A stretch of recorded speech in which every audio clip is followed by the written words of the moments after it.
In the world of yoga, we often align mula bandha and pelvic floor contractions in the same breath. And so we'll say something like contract mula bandha, and that is just a way of saying contract pelvic floor. And we'll also say that mula bandha is core stability.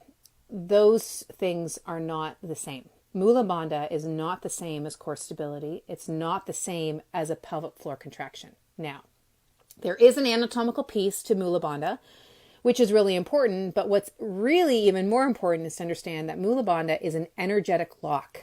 It's not the same thing as just plain old anatomy. So to say do your mula bandha as a way of saying do your core stability is not the same thing. So what's important to understand is that pelvic floor contraction is pelvic floor contraction. And you can contract pelvic floor and not engage mula bandha. Mula bandha is an energetic lock. And when you connect it with the other bandhas, then you're actually helping to contain the inner subtle energy. So you can contract the pelvic floor and not do that. You can engage mula bandha and do that, right? And so think of it like, and I was using this in Susi's resource library today on our call, is that imagine I've got sand in my hand.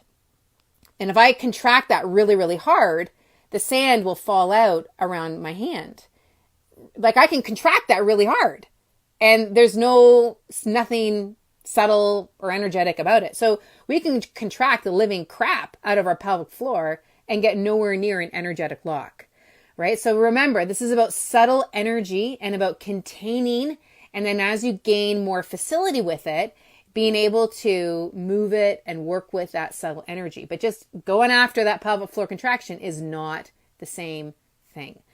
Yes, you do contract the pelvic floor to get to mula bandha, but just because you've engaged your pelvic floor does not mean you've engaged mula bandha.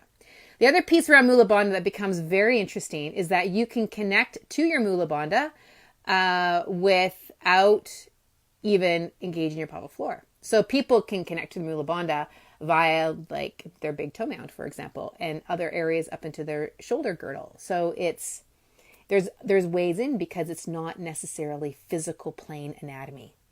Okay, so if you want to play with bandhas, then play around with doing some contractions of your pelvic floor and just notice different levels of contraction and notice what happens internally from a sensation, feeling, energy, subtle energy place, and just notice what you feel. And then start to explore that, and then start to explore that when you work that alongside, say, Jalandhara bandha, which is helping to connect with the deep neck flexors of your neck. But bottom line is mula bandha is not core stability. Pelvic floor contraction is a part of the game, but just because you contract pelvic floor does not mean you've engaged mula bandha.